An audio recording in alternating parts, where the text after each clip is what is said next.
नमस्कार, मी अनय जोगळेकर आणि आपण पाहत आहात MH48। आज आपण चर्चा करणार आहोत कोकणची।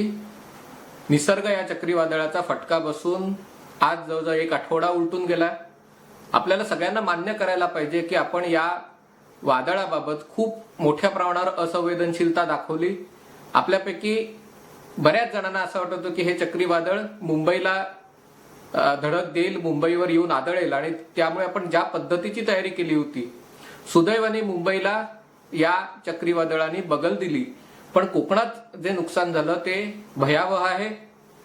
आमचं गाव माणगाव जवळ आहे, म्हणजे तसं म्हटलं तर ज्या भागाला सर्वाधिक फटका बसला तो त्या भागात हे गाव आहे।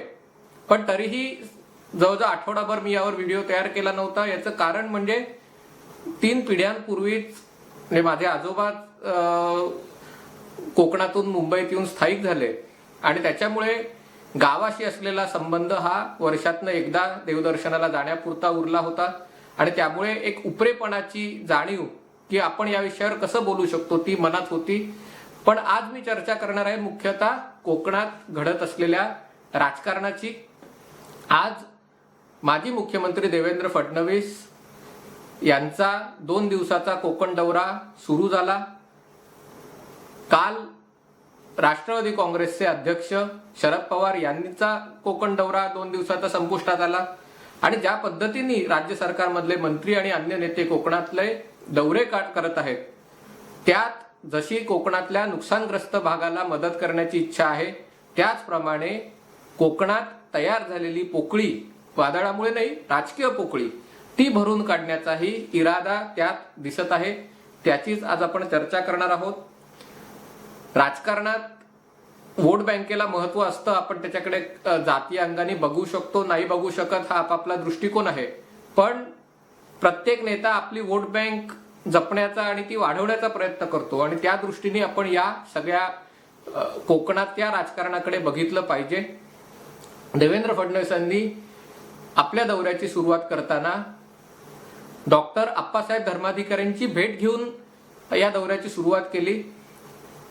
आध्यात्मिक क्षेत्रात काम करणारे, वृक्ष लागवडीच्या क्षेत्रात काम करणारे कैलासवासी नानासाहेब धर्माधिकारी आणि आता त्यांचा वारसा समर्थपणे चालवणारे डॉक्टर अप्पासाहेब धर्माधिकारी यांचे कोकणात आणि एकूण मुंबई, ठाणे, पालघर परिसरात लाखो अनुयायी आहेत आणि त्यामुळे त्यांचे आशीर्वाद घेऊन फडणवीसांनी हा दौरा सुरू केला।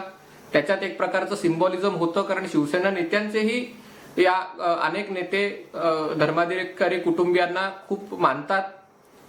शरद पवारांच्या दौऱ्यात त्यांनी एका मदरशाला भेट दिली, अर्थात त्यांनी त्याचा राजकीय मुद्दा बनवला नाही, पण त्याच्यावरनं खास करून भाजप समर्थक लोकांच्या फेसबुक पोस्टवर मी बघितलं बरेच जणांना की अरे मदरशात जायची काय गरज होती वगैरे वगैरे, त्याच्यावर चर्चा रंगली। पण ही गोष्ट आपण लक्षात घेतली पाहिजे की कोकणातनं गेल्या 25-30 वर्षात खूप मोठ्या प्रमाणावर स्थलांतर झालेलं आहे।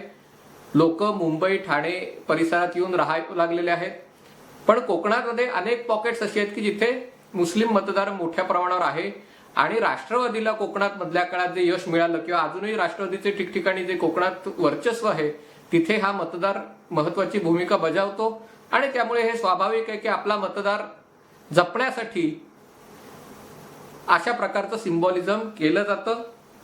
देवेंद्र फडणवीसांच्या दौऱ्यात आज त्यांनी रेवदंड्यापासून सुरुवात केली आणि त्याच्यानंतर आज चौल, नागाव या सगळ्या भागात त्यांनी भेटी दिल्या। त्याच्यानंतर आज त्यांनी प्रेस कॉन्फरन्सही घेतली आणि प्रेस कॉन्फरन्समध्ये त्यांनी महाराष्ट्र सरकारतर्फे आतापर्यंत या वादळाच्या बाबत दाखवलेल्या दृष्टिकोनावर, त्याच्यावर दाखवलेल्या मदतीवर टीका केली। हे खरी गोष्ट आहे की हे वादळ झाल्यावर ज्या पद्धतीने मुख्यमंत्री उद्धव ठाकरे आणि पर्यटन मंत्री आदित्य ठाकरे कोकणात जाऊन आले, तो दौरा एका प्रकारे पंढरीला जावं आणि कलसाचं दर्शन करून परत यावं अशा प्रकारचा होता। ज्या भागाला सर्वाधिक नुकसान झालेलं आहे, म्हणजे मंडणगड असेल, माणगाव असेल, श्रीवर्धन, म्हसाळा हा जो भाग आहे त्या भागात ते गेले नाहीत। अलिबाग जवळ त्या भागात फिरले आणि परत आले।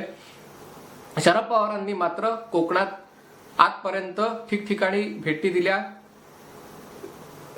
आघाडी सरकारचे मंत्री कोकणात आहेत, तर देवेंद्र फडणवीसांनीही 2 दिवस रोड ट्रिप सारखं ते कोकणात विविध ठिकाणी भेटी देणार आहे। त्याच्या आधीही भाजपाचे काही नेते कोकणात गेले होते ते आता देवेंद्र फडणवीसांच्या सोबत आहेत. यामध्ये प्रवीण दरेकर आहेत, निरंजन डावखरे आहेत, डॉक्टर रवींद्र चव्हाण आहेत.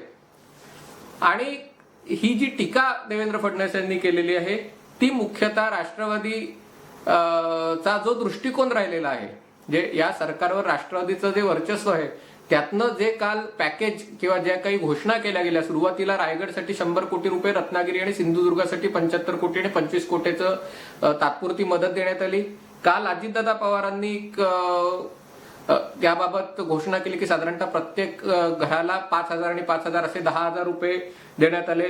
नंतर बागांचं जे नुकसान झालं त्याच्यासाठी हेक्टरी 50,000 रुपयाचं अनुदान देण्यात आलं. मी अजितदादांचं ट्विट वाचतो कारण ते जास्त म्हणजे एखाद्याला मिसकोट करेल, चुकीची माहिती देण्यापेक्षा ते जास्त चांगलं राहील. पण यामध्ये वीज पुरवठा अनेक ठिकाणी खंडित झालाय आणि तो वीज पुरवठा सुरळीत होईपर्यंत 5 लिटर केरोसिन देण्याचा निर्णय सरकारने घेतलेला आहे. नुकसानग्रस्तांचे पंचनामे पूर्ण झाल्यानंतर लाभार्थी कुटुंब निश्चित करण्यात येतील आणि ते जे नुकसान भरपाईची जी रक्कम आहे ती त्यांच्या खात्यात जमा करण्यात येईल. हेक्टरी 18,000 रुपये आणि कमाल 2 हेक्टर असं एक एनडीआरएफ आणि एसडीआरएफचे निकष होते, पण त्याच्या पलीकडे जाऊन 50,000 रुपये हेक्टरी कमाल 2 हेक्टरसाठी मदत देण्याचा निर्णय राज्य सरकारने घेतला. कच्च्या आणि पक्क्या घरांचं जे नुकसान झालं, कारण हे कोकणात बऱ्याच ठिकाणी कौलारू घरं होती, पत्र्याची छप्पर असलेली घरं होती, ती छप्पर सगळ्या ठिकाणी उडलेली आहेत आणि घरांचं खूप मोठ्याने नुकसान झालेलं आहे आणि त्याच्यामुळे त्या नुकसानीसाठी 6,000 रुपये मिळत होते ते 15,000 रुपये देण्याचा सरकारने निर्णय घेतलेला आहे. आणि ज्या पक्क्या घरांचं पूर्णतः नुकसान झालं त्या कुटुंबांना 95,000 ते 1 लाख साधारणतः मदत मिळत होती, त्यांना आता 1.5 लाख रुपये मदतीचं देण्याचं सरकारने ठरवलेलं आहे. आणि त्याच्यामुळे सरकारचं असं म्हणणं आहे की आम्ही प्रचलित मदत असते, जे निकष असतात त्याच्यापेक्षा जास्त मदत देणार आहोत. तर आणखीनही काही पॉइंट्स आहेत की सगळे या व्हिडिओत सांगणं योग्य होणार नाही, पण त्यावर देवेंद्र फडणवीसांनी आज टीका केली. त्यांचं म्हणणं होतं की मासेमारांसाठी या सरकारने घोषित केलेल्या पॅकेजमध्ये किंवा मदतीमध्ये काही नाहीये. मासेमारांचं नुकसान खूप मोठ्या प्रमाणावर झालेलं आहे, त्यांच्या बोटींना नुकसान झालेलं आहे, ते करायला पाहिजे. कोकणातल्या बागा आणि जे पश्चिम महाराष्ट्रातले बागायतदार शेतकरी असतात त्याच्यात फरक असतो, कारण जे पश्चिम महाराष्ट्रातले बागायतदार शेतकरी असतात त्यांच्या बागांचं नुकसान झालं की पुढच्या वर्षी ते उत्पादन पुन्हा येऊ शकतं. कोकणातला जो बागायतदार शेतकरी आहे त्या बागा मुख्यतः नारळी, पोफळी, आंबा, सुपारी या बागा असतात. त्या बागांचं होणारं नुकसान झालं तर ते पुन्हा कलम लावून ते येईपर्यंत, फळधारणा होईपर्यंत 5 ते 10 वर्षाचा कालावधी जावा लागतो आणि त्यामुळे तिथल्या स्थानिक रहिवाशांकडनं जी मागणी होत होती ती एका झाडामागे 5,000 रुपयाची, आंब्याच्या कलमाच्या साठी, सुपारीसाठी 1,000 रुपये वगैरे त्यांची मागणी आहे. अर्थात ती मान्य करायची नाही करायची हे राज्य सरकारच्या हातात आहे. पण पाणी पुरवठा अनेक ठिकाणी बंद आहे आणि लोकांना पिण्याचं चांगलं पाणी मिळत नाहीये. अनेक ठिकाणी बस आगारांमध्ये, एसटी आगारांमध्ये लोकांची तात्पुरती सोय केलेली आहे. त्याचा व्हिडिओ देवेंद्र फडणवीसांनी प्रसिद्ध केला आणि त्याच्यात लोकांनीच आपली गाऱ्हाणी मांडली कशा प्रकारे आपल्याला सोयी सुविधा मिळत नाहीयेत. आणि हे करताना देवेंद्र फडणवीस यांनी गेल्या वर्षी पश्चिम महाराष्ट्रात आलेल्या पुराच्या वेळेला त्यांच्या सरकारने केलेल्या मदतीचा उल्लेख करायला विसरले नाही. त्यांनी सांगितलं ही तुलना करणं योग्य होणार नाही, पण ज्या प्रकारची मदत आम्ही केली होती, आमच्या सरकारने केली होती, त्या प्रकारची मदत या सरकारने करावी. इथे राजकारण सुरू होतं, कारण राजकारणात आपण लक्षात घेतलं पाहिजे गेल्या वर्षी जेव्हा हे पश्चिम महाराष्ट्रात पूर आले होते तेव्हा देवेंद्र फडणवीसांची यात्रा सुरू होती, जनाशीर्वाद यात्रा सुरू होती आणि त्यामुळे राष्ट्रवादीकडून या घटनेचं खूप मोठ्या प्रमाणावर तो मुद्दा उपस्थित करण्यात आला की इथे पश्चिम महाराष्ट्रात पुराने हाहाकार माजवला असताना कशा प्रकारे देवेंद्र फडणवीस प्रचारात मग्न आहेत. राष्ट्रवादीचं स्वाभाविक आहे कारण ते विरोधी पक्ष आहेत, असाच प्रकार शिवसेनेही केला आणि त्यामुळे ज्या प्रकारच्या मदतीची मागणी शिवसेना करत होती, राष्ट्रवादी करत होती, त्याच प्रकारची मागणी आता भाजप करते. आणि ते जर एक सांगायचं झालं तर एक पुन्हा त्याच्यातही अर्थात हे मुख्यमंत्री कार्यालयाचं तेव्हाची जुनी ट्विट आहे, त्याच्यावरनं साधारणतः हे असं दिसून येतं की 6,813 कोटी रुपयांचं मदतीचं पॅकेज तेव्हा जाहीर केलं होतं. कोल्हापूर, सांगली, सातारा जिल्ह्यांसाठी 4,708 कोटी रुपयांचा मदतीचा प्रस्ताव होता आणि बाकीच्या ठिकाणी जिथे पूरग्रस्त परिस्थिती होती तिथे 2105 कोटी रुपयांच्या मदतीचा प्रस्ताव होता. याच्यात मृतांच्या नातेवाईकांना 300 कोटी रुपये, सुदैवाने कोकणात तसं काही फार कोणी याच्यात दगावलं नाही. पूरग्रस्त भागासाठी 25 कोटी, नागरिकांना अन्न, कपडे, औषधं याच्यासाठी 27 कोटी, साफसफाईसाठी 66 ते 70 कोटी. कारण हे जे सगळं नुकसान झालेलं आहे तिथे झाडं जी पडलेली आहेत ती पुन्हा उचलून साफ करणं, जमीन लागवडी योग्य करणं हा एक मोठा भाग आहे. पीक विमाचं मोठं नुकसान आहे, त्याच्यात साधारणतः 2000 कोटीच्या वर होता. जनावरं दगावली त्यांच्यासाठी, मच्छीमारांसाठी 11 कोटी, घरांची पडझड याच्यासाठी 222 कोटी, असं सगळं. रेल्वे पूल दुरुस्तीसाठी 800 कोटीहून जास्त, असं साधारणतः हे पॅकेज होतं. तर त्यामुळे आता भाजपची मागणी स्वाभाविकच आहे की अशाच प्रकारची मदत सरकारने करावी. आता खरा हा अडचणीचा मुद्दा सुरू होतो, कारण जेव्हा गेल्या वर्षी राष्ट्रवादीने ही मागणी केली होती तेव्हाही राज्याची आर्थिक परिस्थिती फारशी चांगली नव्हती. शेतकरी कर्जमाफी केल्यामुळे तिजोरीवर खूप मोठ्या प्रमाणावर बोजा होता. त्याच्यातनं देशाची अर्थव्यवस्था, राज्याची अर्थव्यवस्था गेल्या वर्षीपासूनच मंदावू लागल्यामुळे करांचं उत्पन्न कमी व्हायला लागलेलं आणि त्याच्यामुळे जेव्हा तुम्ही अशा प्रकारची मागणी करता ऍडिशनल काही हजार कोटींची, तेव्हा त्याची जुळवाजुळव करणं कठीण असतं. आज ती जागा कोरोनाने घेतलेली आहे. कोरोनामुळे सर्वच राज्य सरकारांची, केंद्र सरकारची अवस्था बिकट झालेली आहे की अशा प्रकारचं पॅकेज घोषित करण्यात. आणि हे तर पहिलं पॅकेज आहे, म्हणजे याच्यानंतर मला असं वाटतं यावर्षी ऊस उत्पादक शेतकऱ्यांचं पॅकेज त्यावेळी द्यावं लागेल. एकूण शेतकरी कर्जमाफीचा प्रश्न आहेच, उद्योगांसाठी पॅकेज द्यावं लागेल, रिअल इस्टेटसाठी पॅकेज द्यावं लागेल. आणि हे सगळं करण्यासाठी राजकारण होणार आहे. त्यानुसार शरद पवारांनीही दौरा करून आल्यानंतर त्यांनी काही जी टिप्पणी केली त्याच्यात त्यांनी असा उल्लेख केला.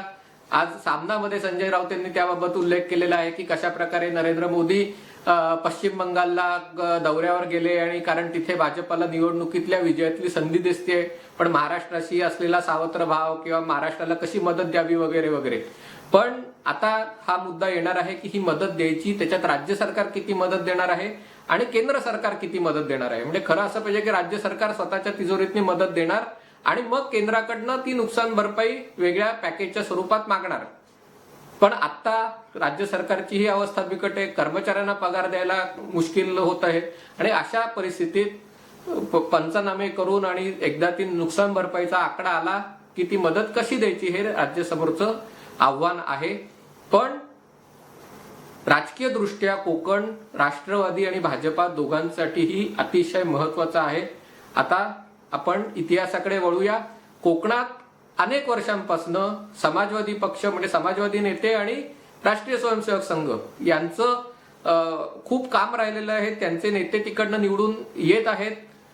मधु दंडवते असतील, मधु लिमये असतील, रामभाऊ माळगी असतील. म्हणजे शिवसेनेला राज्यात महत्व मिळण्याच्या आधी किंवा मुंबईच्या बाहेर शिवसेनेचा विस्तार होण्यापूर्वी कोकणात मुख्यतः समाजवादी नेते आणि संघ यांचं काम होतं. शिवसेना जी उभी राहिली, शिवसेनेचा जर पाया कुठला असेल तर तो कोकणी माणूस आहे. जो कोकणी माणूस कोकणातनं मुंबईत स्थायिक झालेला आहे, चाकरमानी वर्ग आहे, तो शिवसेनेचा आधारवड आहे, तो शिवसेनेचा ज्याला पाया आहे. आणि सातत्याने शिवसेना या कोकणी माणसाच्या जीवावर आजही म्हणजे शिवसेनेवर सर्वत्र चहूबाजूने टीका असताना जो माणूस शिवसेनेसाठी लढतोय फेसबुकवर, इंटरनेटवर, रस्त्यावर, हा माणूस मुख्यतः कोकणातला आहे. आणि त्याच्यामुळे कोकण हा शिवसेनेसाठी मुंबई इतकाच महत्वाचा आहे. दुर्दैवाने उद्धव ठाकरेंच्या काळात त्यांनी मुंबईवर सगळं लक्ष दिलं, कोकणाकडे शिवसेनेचं दुर्लक्ष होऊ लागलं. आणि मग म्हणजे सुरुवातीच्या काळात जशी शिवसेना वाढली तसं शिवसेनेने भाजपला कोकणातनं आणि मुंबई ठाणे परिसरातनं हद्दपार करायला सुरुवात केली. शिवसेना कायम तक्रार करते की भाजपच्या युतीत शिवसेना सडली, पण कोकणाच्या बाबतीत असं म्हटलं पाहिजे की शिवसेनेच्या युतीत भाजपचं कोकणातलं संघटन पूर्णतः खराब झालं, कारण त्यांना काही मिळालं नाही. संपूर्ण कोकणात शिवसेनेचा दबदबा होता आणि त्याच्यामुळे नंतरच्या काळात म्हणजे उद्धव ठाकरेंच्या हातात सूत्र आल्यावर कोकणातनं म्हणजे शिवसेनेचं जसं त्यांनी अधिकाधिक केवळ मुंबई आणि मुंबई महापालिकेवर लक्ष केंद्रित केलं, तसं कोकणावरून शिवसेनेची पकड ढिली व्हायला लागली. त्याला दुसरेही फॅक्टर जबाबदार होते की तोपर्यंत आणखीन मोठ्या संख्येने लोक कोकणातनं मुंबई ठाणे परिसरात आले होते. आणि त्यामुळे जसंही म्हणलं की कोकणातला जो स्थानिक वर्ग जो उरला होता त्याच्यात एक खूप मोठ्या प्रमाणावर जमिनीचे व्यवहार करणारे, प्लॉट पाडून बागायती असा एक वर्ग होता. मुस्लिम वर्ग कोकणात मोठ्या प्रमाणावर ती संख्या राहिली होती. आणि या संधीचा फायदा घेत खास करून 15 वर्षाच्या काँग्रेस राष्ट्रवादी आघाडी सरकारच्या कार्यकाळामध्ये त्यांनी राष्ट्रवादींनी कोकणात मोठ्या प्रमाणावर शिरकाव करून घेतला. खास करून रायगड आणि रत्नागिरी म्हणजे हा जो सगळा पट्टा आहे की जिथे वादळाचा फटका बसलेला आहे, तिथे शिवसेनेच्या पायाखालून चादर ओढण्याचं काम राष्ट्रवादींनी तेव्हा केलं होतं.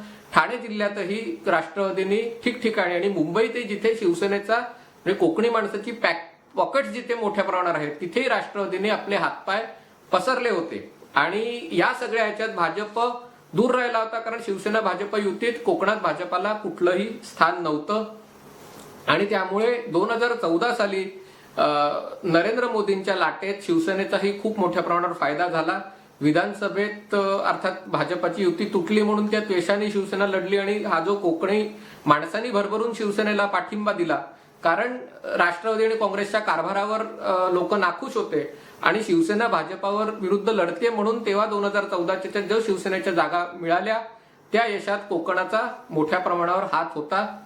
आताही कोकणात शिवसेनेची स्ट्रेंथ आहे, पण या महाविकास आघाडी सरकारच्या काळात राष्ट्रवादींनी कटाक्षाने म्हणजे शिवसेनेचे जे कोकणातले नेते आहेत किंवा जे खास करून शिवसेनेतनं राष्ट्रवादीत गेले आणि राष्ट्रवादीतनं पुन्हा शिवसेनेत आले त्यांना मंत्रिपद मिळून दिलं नाही. याच्यात भास्कर जाधव आहेत, याच्यामध्ये दीपक केसरकर आहेत, नारायण राणे जे शिवसेनेतनं म्हणजे कोकणातलं सगळ्यात मोठं नेतृत्व म्हणता येऊ शकेल, नेते म्हणता येऊ शकेल, महाराष्ट्राचे मुख्यमंत्री राहिले. मनोहर जोशी होते, पण मनोहर जोशी आता निवृत्तीकडे आहेत. पण नारायण राणे शिवसेनेतनं मुख्यतः उद्धव ठाकरेंशी मतभेद झाल्यामुळे पहिले काँग्रेसमध्ये गेले, नंतर पुन्हा आता ते भाजपवासी झालेले आहेत. आणि त्यामुळे एक एक करत मला असं वाटतंय की देवेंद्र फडणवीसांच्या राजकारणाकडे बघितलं तर गेल्या 5 वर्षात देवेंद्र फडणवीसांनी हळूहळू कोकणात भाजपाचं नेटवर्क उभं करायला सुरुवात केलेली आहे. अर्थात त्याच्यासाठी बरेच लोक हे आयातदार वेगवेगळ्या पक्षात जे पूर्वी होते त्यांना भाजपात घेऊन ही सुरुवात केली असेल. पण जर आज अगदी वरपासून नजर टाकली तर आज गणेश नाईक भाजपात आहेत, नवी मुंबईच्या भागातले. त्याच्यानंतर पनवेलमध्ये प्रशांत ठाकूर भाजपात आहेत. रायगडमध्ये माणगाव परिसरात असं म्हटलं जातं की सुनील तटकरे हे जे खासदार आहेत त्यांच्या लोकसभेच्या विजयामध्ये भाजपाने पडद्यामागून मदत केली होती असं म्हटलं जातं. तटकरे अजितदादांच्या जवळचे आहेत आणि त्यामुळे तो अँगल आपण मिस करता कामा नये. जरी ते त्यांचं शरद पवारांशी खूप चांगले संबंध असले आणि जरी राष्ट्रवादीचे ते महत्वाचे नेते असले तरी, कारण फडणवीसांचं त्यांच्याशी चांगले संबंध आहेत. भास्कर जाधव आज असंतुष्ट आहेत. रामदास कदम मला वाटत नाही फार म्हणजे, कारण त्यांचं आणि भाजपाचं आणि खास करून देवेंद्र फडणवीसांवर टीका करण्यात रामदास कदम कायम आघाडीवर होते. प्रवीण दरेकर जे आता विधान परिषदेतले विरोधी पक्षनेते आहेत ते पुन्हा महाडचे आहेत, कोकणातले आहेत, जरी त्यांचं राजकारण मुंबईतलं असलं तरी. निरंजन डावखरे एक वेळेला म्हणजे दुसऱ्यांदा आता कोकण पदवीधर मतदारसंघाचं प्रतिनिधित्व करतायत. त्यांचे वडील राष्ट्रवादीत होते, निरंजन स्वतःही राष्ट्रवादीमध्ये होते, पण आता जितेंद्र आव्हाड विरुद्ध डावखरे या राजकारणात ते भाजपात आले आणि आता भाजपाचा एक महत्वाचे नेते बनू पाहतायत. रवींद्र चव्हाण आहे आणि कोकणात तळ कोकणात सिंधुदुर्गात नारायण राणे आहेत. आणि त्याच्यामुळे असं बघितलं तर भाजपा आता एक कोकणात अगदी नवी मुंबईपासून ते सिंधुदुर्गापर्यंत नेतृत्वाची फळी उभारायचा प्रयत्न करत आहेत. शिवसेनेचे जे असंतुष्ट नेते आहेत की ज्यांना मंत्रिपद मिळायला हवं होतं, जे गेल्या सरकारमध्ये मंत्री होते पण या सरकारमध्ये त्यांना मंत्रिपद मिळालेलं नाहीये, कदाचित त्यांनाही फोडण्याचा प्रयत्न असू शकतो. तसाच प्रयत्न राष्ट्रवादीही करत आहे, कारण राष्ट्रवादी ही कोकणात स्वतःचं गेलेलं स्थान परत मिळवायचा प्रयत्न करत आहे. आणि हे सगळं होत असताना शिवसेना मुंबईपुरती अडकून पडलेली आहे, कारण करोनाचा आकडा मुंबईतला 50,000च्या वरती गेलेला आहे आणि कुठेतरी शिवसेनेच्या नेतृत्वाला मुंबईच्या बाहेर विचार करणं पक्षाच्या वाढीसाठी, वृद्धीसाठी, एक्सपान्शनसाठी आतापर्यंत जमलेलं नाहीये. मुंबईतला जो कोकणी वर्ग आहे तोही आज मोठ्या प्रमाणावर नाराज आहे. एक तर कोरोनाचा प्रादुर्भाव आहे आणि ज्या भागात कोकणी माणसाची पॉकेट्स आहेत तिथे अनेक ठिकाणी हा प्रादुर्भाव जास्त आहे. आणि या सगळ्या जिल्हाबंदीमुळे म्हणजे युपी बिहारचे लोक आपापल्या गावी जात आहे, राज्य सरकार 85 कोटी रुपये खर्च करून त्यांना महाराष्ट्राच्या बाहेर सोडतोय, पण कोकणातला जो माणूस आहे त्याला, जो मुंबईत आहे, ठाण्यात आहे, त्याला कोकणात आपल्या गावी जाणं खूप खूप कठीण आहे. अगदी ज्यांनी काही व्यवस्था करून गेले तेच फक्त जाऊ शकले, पण जोपर्यंत एसटी सुरू होत नाही, आंतरराज्य प्रवासाची रेल्वे सुरू होत नाही, तोपर्यंत त्याला जाणं मुश्किल आहे. आणि त्याच्यामुळे ही कोकणातली जी पोकळी आहे ती भरण्याचा भाजप आणि राष्ट्रवादी दोघांचा प्रयत्न आहे. अर्थात शिवसेनेचा जो कडवट मतदार आहे तो अगदी सहजासहजी शिवसेना सोडणार नाही, पण एक मोठा कुंपणावरचा वर्ग आहे की जो शिवसेनेचा या ह्याच्यामुळे नाराज झालेला असू शकतो. भाजप त्याला तोडेल की नाही हा पुढचा प्रश्न आहे. पण आता ह्या दौऱ्यानंतर, देवेंद्र फडणवीसांच्या दौऱ्यानंतर पॅकेजचं राजकारण कशापैकी रंगतं ते बघावं लागेल. काल शरद पवारांनी एक टिप्पणी केली आणि मला स्वतःला वाटतं की त्या टिप्पणीचा चुकीचा अर्थ काढला गेला. शरद पवारांनी म्हटलं की मी दुष्काळी भागातनं येतो, देवेंद्र फडणवीस विदर्भातनं येतात, तर लोक जात आहेत कोकणात, तर समुद्र बघू दे म्हणजे त्यांच्या ज्ञानात भर पडेल असं त्यांनी, तर त्याचा एक फेसबुकवर त्याचा बऱ्याच अर्थाने टिंगलटवाळी उडवली गेली की देवेंद्र फडणवीसांना समुद्र काय माहिती, तर शरद पवारांना तरी समुद्र काय माहिती वगैरे. पण हे त्यातलं राजकीय कोपरखळीचा भाग झाला. देवेंद्र फडणवीसांनी आज त्याला उत्तर देताना म्हटलं की शरद पवार माझ्या वडिलांच्या वयाचे आहेत आणि प्रत्येक वडीलधाऱ्या माणसाला वाटतं की आपल्याला मुलापेक्षा जास्त कळतं, मला वाटतं माझ्या मुलीपेक्षा मला जास्त कळतं, तर त्यामुळे ते वडिलकीच्या नात्याने त्यांनी हा सल्ला दिला असेल असं म्हणून त्यांनी हा विषय टाळण्याचा प्रयत्न केला. आणि जरी ही तुतू मेमे थोडीशी म्हणजे नर्मविनोदी असली तरी त्याच्या मागचं राजकारण हे गंभीर आहे आणि त्याच्याकडे नीट लक्ष देऊन पाहायला हवं. या राजकारणात कोकणाचं निसर्ग वादळामुळे झालेलं नुकसान आहे, त्याचं गांभीर्य कमी होऊ नये, मदत देण्यात नुसतं राजकारण व्हावं आणि मदत होऊ नये असं मात्र होऊ नये अशी मनोमन इच्छा आहे. ती आता पुढच्या काही दिवसात आपल्याला स्पष्ट होईल. तुर्तास इथेच थांबतो. पाहत रहा MH48.